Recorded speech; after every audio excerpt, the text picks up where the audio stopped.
Sa ngalan ng Ama at ng Anak at ng Espiritu Santo. Amen. Ang pagpapala ng ating Panginoong Hesukristo, ang pag-ibig ng Diyos Ama, at ang makikipagkaisa ng Espiritu Santo naway sumainyong lahat. At sumaiyo rin. Ngayon po ay Miyerkules para sa 8 araw na pagdiriwang ng Pasko ng muling pagkabuhay. Mga kapatid, tinipon tayo bilang mga kaanib ng angkan ng Diyos, kaya dumulog tayo sa maawaing Panginoong nagpapatawad ng lubos. Sinugong tagapagpagaling sa mga nagsisisi, Panginoon, kaawaan mo kami. Panginoon, kaawaan mo kami. Dumating na tagapag-anyayang mga makasalanay magsisi, Kristo, kaawaan mo kami. Kristo, kaawaan mo kami. Nakaluklok ka sa kanan ng Diyos Ama para ipamagitan kami. Panginoon, kaawaan mo kami. Panginoon, kaawaan mo kami. Kaawaan tayo ng makapangyarihang Diyos, patawarin tayo sa ating mga kasalanan at patnubayan tayo sa buhay na walang hanggan. Amen.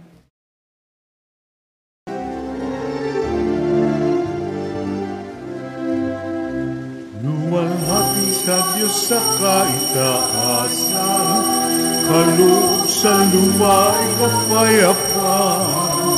Pinupuri ka at ipinagdarmal, sinasamba ka dahil sa dakilang kalwalhatian. Panginoon naming Diyos sa ilang langit, amang makapangyarihan. Panginoon Jesucristo, ang anak ng Diyos, Kordero ng Ama, ikaw nagalis sa mga kasalanan ng sanlibutan.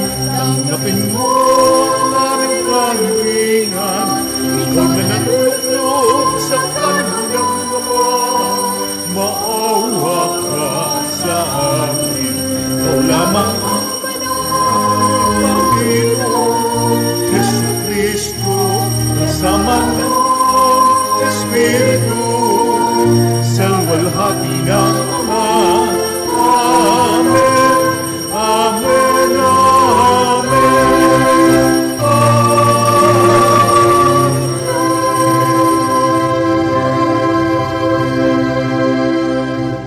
Manalangin tayo. Ama naming makapangyarihan, kami pinaliligaya mo taon-taon sa pagdiriwang sa Pasko ng pagkabuhay ng Panginoon naming mahal. Ipagkaloob mo ang pagdiriwang namin dito sa lupang ibabaw ay magpagindapat na kami sumapit sa ligayang pangmagpakailanman. Sa pamamagitan ni Jesucristo, kasama ng Espiritu Santo, magpasawalang hanggan. Amen. Maupo ang lahat.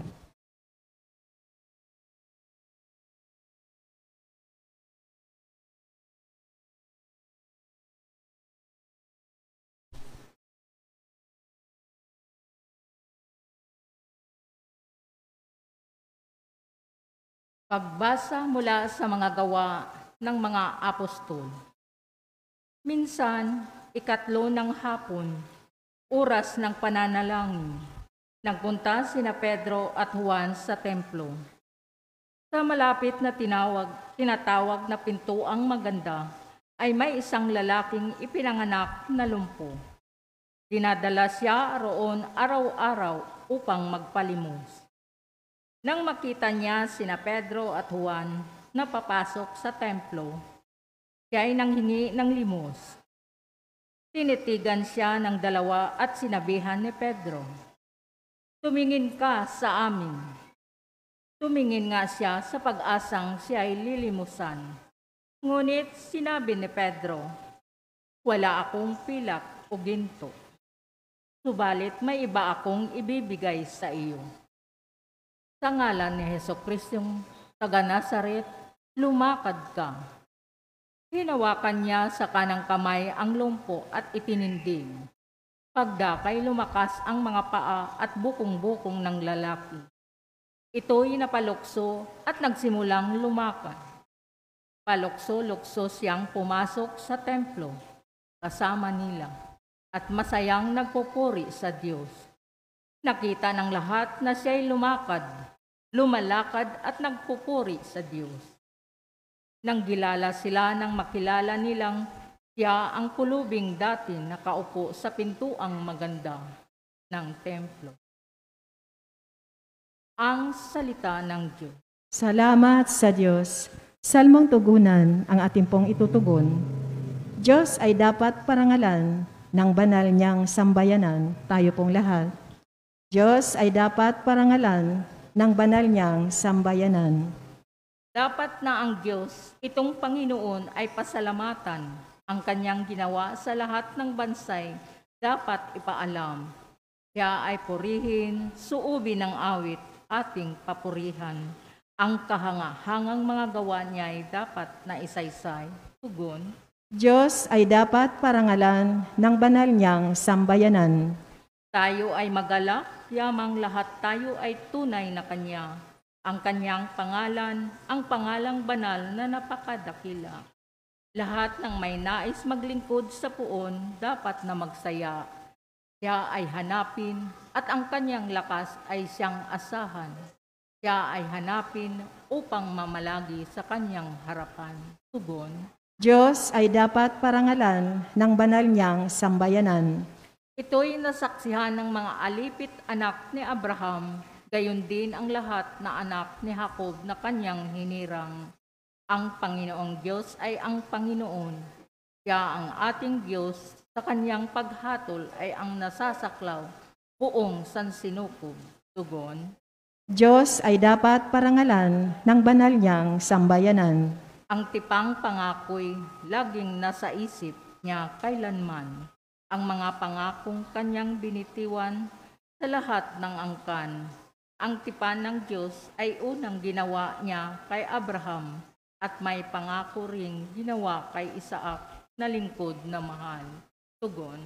Diyos ay dapat parangalan ng banal niyang sambayanan. Tumayo po ang lahat.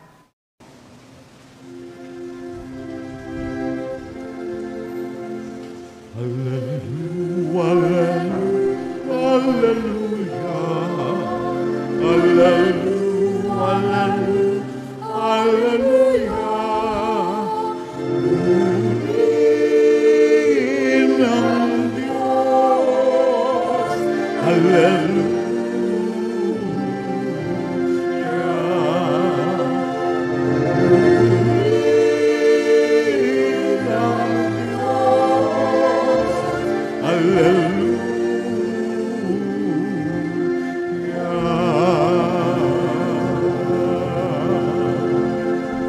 Sumainyo ang Panginoon. At sumaiyo rin. Ang mabuting balita ng Panginoon ayon kay San Lucas. Papuri sa iyo, Panginoon. Nang araw ding iyon, ang dalawa sa mga alagad ay patungo sa isang nayong tinatawag na Emmaus. May 11 kilometro ang layo sa Jerusalem. Pinag-uusapan nila ang mga pangyayari, samantalang nag-uusap sila at nagtatanungan. Lumapit si Jesus at nakisabay sa kanila. Siya'y nakita nila, ngunit hindi nakilala agad. Tinanong sila ni Jesus, ano ba ang pinag-uusapan ninyo? At tumigil silang nalulumbay. Sinabi ng isa na ang alay Cleopas, kayo lamang po yata ang dayuhan sa Jerusalem na hindi nakaalam sa mga bagay na katatapos pa lamang mangyari roon. Anong mga bagay? Tanong niya. At sumagot sila, tungkol kay Jesus na taga Nazaret, isang propetang makapangyarihan sa gawa at salita, maging sa harapan ng Diyos at ng mga tao. Isinakdal siya ng aming mga punong saserdote at mga pinuno upang mahatulang mamatay, at siya ay ipinako sa krus. Siya pa naman ang inaasahan naming magpapalaya sa Israel. Hindi lamang iyan, 3 araw na ngayon, mula nang mangyari ito, nabigla kami sa ibinalita ng ilan sa mga babaeng kasamahan namin. Maagang-maaga raw silang nagpunta sa libingan at di nila natagpuan ang kanyang bangkay. Nagbalik sila at ang sabi, nakakita raw sila ng isang pangitain, mga anghel na nagsasabing, buhay si Jesus. Pumunta rin sa libingan ng ilan sa mga kasama namin at gayon nga ang natagpuan nila. ngunit hindi nila nakita si Jesus. Sinabi sa kanila ni Jesus, "Kay hahangal ninyo. Ano't hindi ninyo mapaniwalaan ang lahat ng sinabi ng mga propeta? Hindi ba't ang Mesiyas ay kailangang magbata ng lahat ng ito bago niya kamtan ang kanyang marangal na katayuan?" At ipinaliwanag sa kanila ni Jesus ang lahat ng nasasaad sa kasulatan tungkol sa kanyang sarili, simula sa mga aklat ni Moises hanggang sa sinulat ng mga propeta. Malapit na sila sa nayong kanilang patutunguhan at si Jesus ay waring magpapatuloy pa ng lakad. Ngunit siya'y pinakapipigil-pigil nila. "Tumuloy na po kayo rito sa amin," anila, "sapagkat palubog na ang araw at dumidilim na." Kaya't sumama nga siya sa kanila. Nang siya'y kasalo na nila sa hapag, dumampot siya ng tinapay at nagpasalamat sa Diyos. Saka pinaghati-hati at ibinigay sa kanila. Nabuksan ang kanilang paningin at nakilala nila si Jesus. Subalit ito'y biglang nawala. At nawika nila, "Kaya pala gayon ang pakiramdam natin habang tayo'y kinakausap sa daan at ipinapaliwanag sa atin ang mga kasulatan." Noon di tumindig sila at nagbalik sa Jerusalem. Naratnan nilang nagkakatipon ang 11 at ang ibang mga kasama nila na nag-uusap-usap. Muling ang nabuhay ang Panginoon, napakita kay Simon. At isinalaysay naman ng dalawa ang nangyari sa daan at kung paano nila siyang nakilala ng paghati-hatiin niya ang tinapay. Ang mabuting balita ng Panginoon. Pinupuri ka namin, Panginoong Hesukristo. Maupo ang lahat. Isang magandang gabi po sa inyong lahat. Happy Easter po.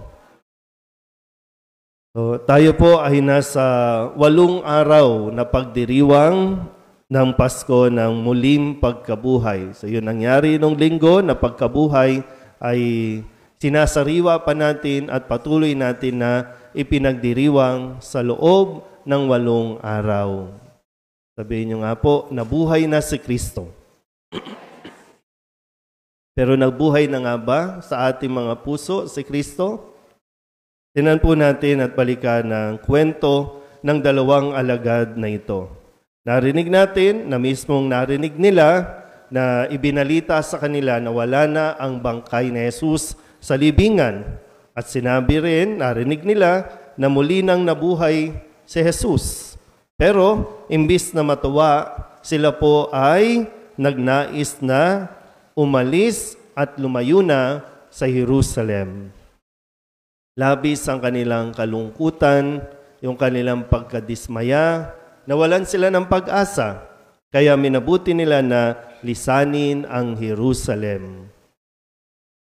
Pero hindi ito hinayaan ni Jesus na tuluyan silang mamuhay sa lungkot. Kung kaya't siya ay nakisabay sa 2 ito at tinulungan doon sa proseso kung paano haharapin ang kanila pong nararamdaman. Sabi po ni Jesus dito, ano bang pinag-uusapan ninyo? Ano bang pinag-uusapan ninyo? Sa umpisa, iba yung sagot na ikaw lang yata ang hindi nakakaalam ng nangyari sa Jerusalem. Ano nga ang nangyari? Doon, hindi pa napapansin ng dalawa pero tinutulungan na sila ni Jesus kung paano harapin yung lungkot na nasa kanilang mga puso. Ano ba nangyari? O pwede naman kasi talagang automatic, dapat alam na no? May problema ka, alam na yan. Tatanungin mo pa ba? Tanungin nyo yung katabi ninyo, ano nangyari sa'yo? Kasi sa pamamaraan ng pagkikwento, malaking tulong yan at malaking bagay yan. Yung ikinikwento, yung inilalabas mo. Hindi sa hindi alam ni Jesus yung nangyari. Tungkol nga sa kanya yung pinag-uusapan Pero yung dalawa nga, para matulungan, kailangan ikwento mo ano ang nangyari. Kaysa yung tatahimik ka lang dyan, tapos sasagutin mo ng pagkapilosopo, tatanong ka pa, alam mo na nga nangyari. Hindi sa hindi ko alam, pero kailangan sabihin mo. Minsan sa pagkikwento natin, no, may mga bagay tayong hindi naunawaan, pero kapag naikikwento mo na, unti-unti, no, nagkakaroon ng realizations, nagkakaroon ng pag-unawa doon sa sitwasyon. At yun yung ginawa ni Jesus sa dalawang ito. At yun din ang ginagawa sa atin ngayon. May mga bagay na hindi tayo naiintindihan, may mga problema, mayroong mga disappointment, na minsan mas pinipili na lang nating manahimik, mas pinipili natin magpakalayo-layo, mas pinipili nating ibaling sa ibang bagay para hindi natin mapagtuunan ng pansin yung sakit na kung anong meron dyan. Dinadaan sa bisyo, dinadaan sa pag-inom, dinadaan sa drugs, dinadaan sa pakikipagrelasyon, tinatakasan lang natin o tinatakbuhan lang natin. Pero nandun yun, hindi mababago yun. Pag umalis ba sila ng Jerusalem, mababago yung kwento? Hindi naman, yun pa rin. Pero dahil nga sa tulong pa rin ni Jesus, nagkaroon ng kaliwanagan sa isip at damdamin nitong dalawang ito. Kung kaya't sila ay nagkaroon ng lakas ng loob na bumalik at harapin ito kasama ng iba pang mga alagad. Hindi ko alam kung ano ang sitwasyon ng bawat isa sa atin, pero baka masyado ng matagal, nagpakalayo-layo lang tayo, hindi yun na masosolve yan. At hindi mo na rin naman mababago kung ano ang nangyari. Babalikan mo lang para may matutunan ka sa karanasan. Ang nakalipas, nangyari na yan. Kahit gaano pa kasakit yan, kahit gaano pang panloloko ang ginawa sa iyo, nangyari na yan, ginawa na yan. Pero kung lalayo ka nang hindi mo ito tinatanggap, nang hindi mo ito naunawaan, wala. Hindi ka talaga magkakaroon ng tinatawag nating closure sa mga issue sa buhay mo. Babalik at babalikan mo ito. Pinatatagal mo lang. At mas pinatatagal mo ang pamumuhay sa kadiliman ng buhay. Nabuhay na si Kristo. Nagliwanag na si Kristo. At ang paanyaya niya sa atin, sumunod lang tayo sa Kanya at manatili tayo sa Kanyang liwanag. Amen?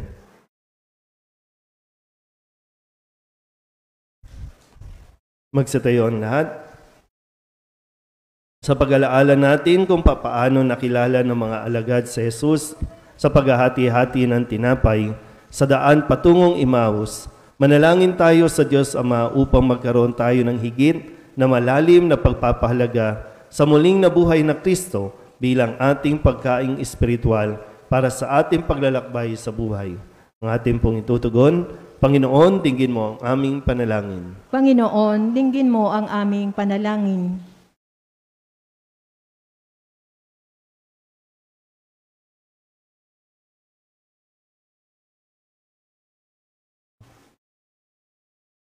Ang Santo Papa at mga obispo, naway mabisang ipahayag ang mensahe ng pag-asa sa pamamagitan ng kanilang buhay na banal.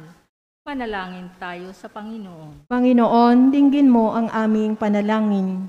Ang mga pinuno ng pamahalaan, naway magkapaghatid ng pag-asa at ginhawa sa ating bayan sa pamamagitan ng kanilang lubos na paglilingkod. Manalangin tayo sa Panginoon. Panginoon, dinggin mo ang aming panalangin. At tinawang maunawaan kung bakit kailangan magpakasakit ni Kristo at muling mabuhay mula sa mga patay sa ikatlong araw. Manalangin tayo sa Panginoon. Panginoon, dinggin mo ang aming panalangin. Ang mga may sakit, naway pagalingin at palakasin sa kanilang pagtanggap sa Eucharistia. Manalangin tayo sa Panginoon. Panginoon, dinggin mo ang aming panalangin. Ang mga yumao, naway magtamasa ng kaganapan ng buhay sa piling ni Kristong muling nabuhay. Manalangin tayo sa Panginoon. Panginoon, dinggin mo ang aming panalangin. Idulog din natin sa Panginoon ang ating mga personal na kahilingan at mga panalangin para sa ating mga pamilya, kasama ang lahat ng mga kahilingan ng mga nanonood sa online. Lahat ng misang pasasalamat, espesyal na intensyon at mga kaluluwa na inihiling na ipagdasal sa misang ito.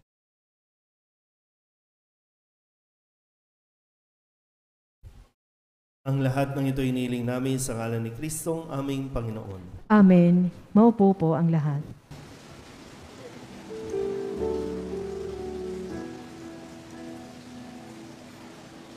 Basan mo ang aming alay. Manalangin kayo mga kapatid upang paghahain natin ay kalugdan ng Diyos sa mga makapangyarihan. Tanggapin nawa ng Panginoon itong paghahain sa iyong mga kamay, sa kapurihan niya at karangalan sa ating kapakinabangan at sa buong sambayanan niyang banal. Ama naming lumikha, tanggapin mo ang paghahaing sumasagip sa sanlibutan at kasihan mong papakinabangin ang buo naming katauhan sa iyong pagliligtas sa pamamagitan ni Jesucristo kasama ng Espiritu Santo magpasawalang hanggan. Amen. Sumainyo ang Panginoon. At sumaiyo rin. Itaas sa Diyos ang inyong puso at diwa. Titinaas na namin sa Panginoon. Pasalamatan natin ang Panginoong ating Diyos. Marapat na siya ay pasalamatan. Ama naming makapangyarihan, tunay ngang marapat na ikaw ay aming pasalamatan, lalo ngayong ipinagdiriwang ang paghahain ng Mesiyas, ang maamong tupa na tumubos sa aming lahat. Ang iyong anak na minamahal ay naghain ng sarili niyang buhay. Siya ang tupang maamong umako sa kaparusahan upang mapatawad ang kasalanan ng simbahan. Sa pagkamatay niya sa banal na krus, ang kamatayan namin ay kanyang nilupig. Sa pagkabuhay niya bilang manunubos, pag-asa at pagkabuhay ay aming nakamit. Kaya kaysa ng mga anghel nagsisiawit ng papuri sa iyo, na walang humpay sa kalangitan, kami nagbubunyi sa iyong kadakilaan.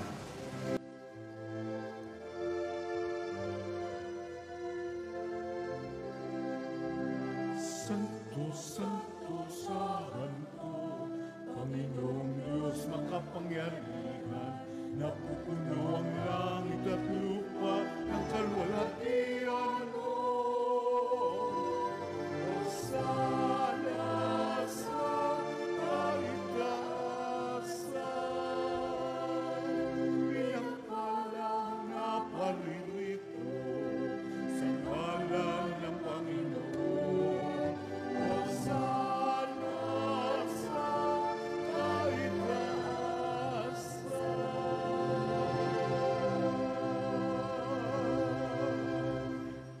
Ama naming banal, ikaw ang bukal ng tanang kabanalan, kaya't sa pamamagitan ng iyong Espiritu, gawin mong banal ang kaloob na ito upang para sa aming maging katawan at dugo ng aming Panginoong Heso Kristo. Bago niya pinantis ang kusang loob na maging handog, inawakan niya ang tinapay, inasalamatan kaniya, inaghati-hati niya iyon, iniabot sa kanyang mga alagad at sinabi, tanggapin ninyong lahat ito at kanin, ito ang aking katawan na ihahandog para sa inyo.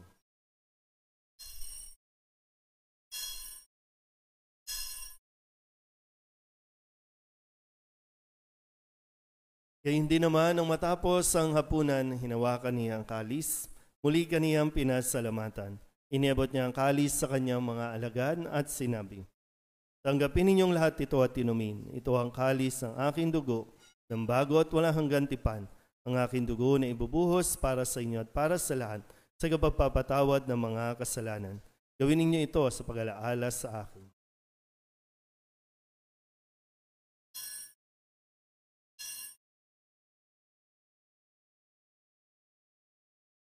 Ipagbunyi natin ang misteryo ng pananampalataya. Si Kristo'y namatay, si Kristo'y nabuhay, si Kristo'y babalik sa wakas ng panahon. Ama, ginagawa namin ngayon ang pag-alaala sa pagkamatay at muling pagkabuhay ng iyong anak, kaya tiniaalay namin sa iyo ang tinapay na nagbibigay buhay at ang kalis na nagkakaloob ng kaligtasan.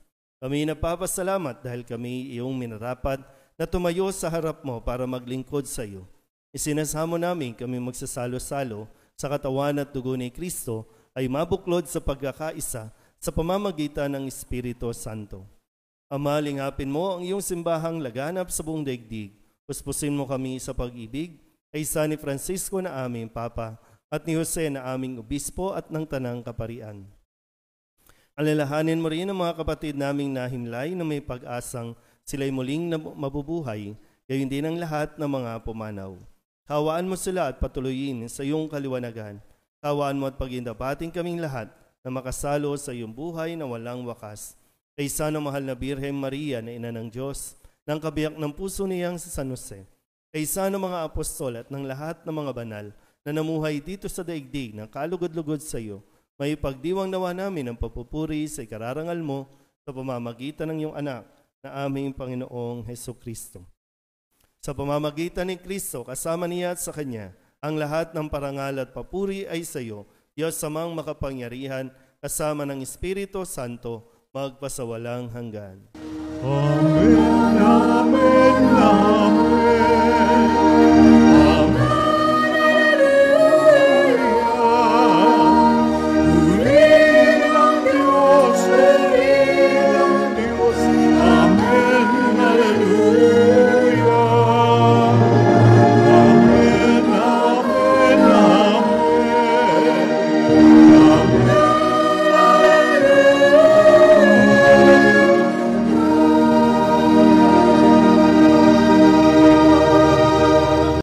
Sa tagubilin ng mga nakagagaling na utos sa turo ni Jesus sa Panginoon natin at Diyos, ipahayag natin ang lakas loob.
Inihiling namin kami iadya sa lahat ng masama, pagkalooban ng kapayapaan araw-araw, iligtas sa kasalanan, at ilayo sa lahat ng kapahamakan, samantalang aming pinananabikan ang dakilang araw ng pagpapahayag ng tagapagligtas naming si Jesucristo. Sapagkat iyo ang kaharian at ang kapangyarihan at ang kapurihan magpakailanman. Amen. Panginoong Jesucristo, sinabi mo sa iyong mga apostol, kapayapaan ang iniiwan ko sa inyo, aking kapayapaan ang binibigay ko sa inyo.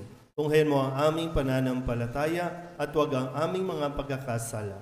Pagkalooban mo kami ng kapayapaan at pagkakaisa ayon sa iyong kalooban, kasama ng Espiritu Santo, magpasawalang hanggan. Amen. Ang kapayapaan ng Panginoon ay laging sumainyo. At sumaiyo rin. Magbigayan po tayo ng kapayapaan sa isa't isa.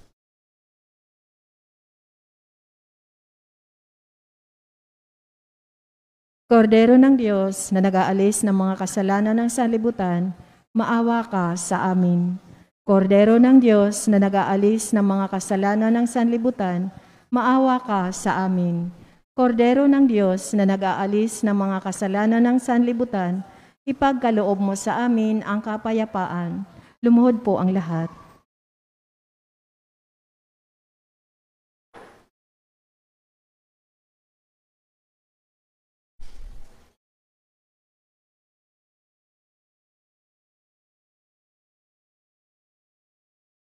Ito ang kordero ng Diyos. Ito ang nag-aalis ng kasalanan ng sanlibutan. Mapalad ang mga inaanyayahan sa kanyang piging. Panginoon, hindi ako karapat-dapat na magpatuloy sa iyo, ngunit sa isang salita mo lamang ay gagaling na ako. Katawan ni Kristo. Amen.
Manalangin tayo.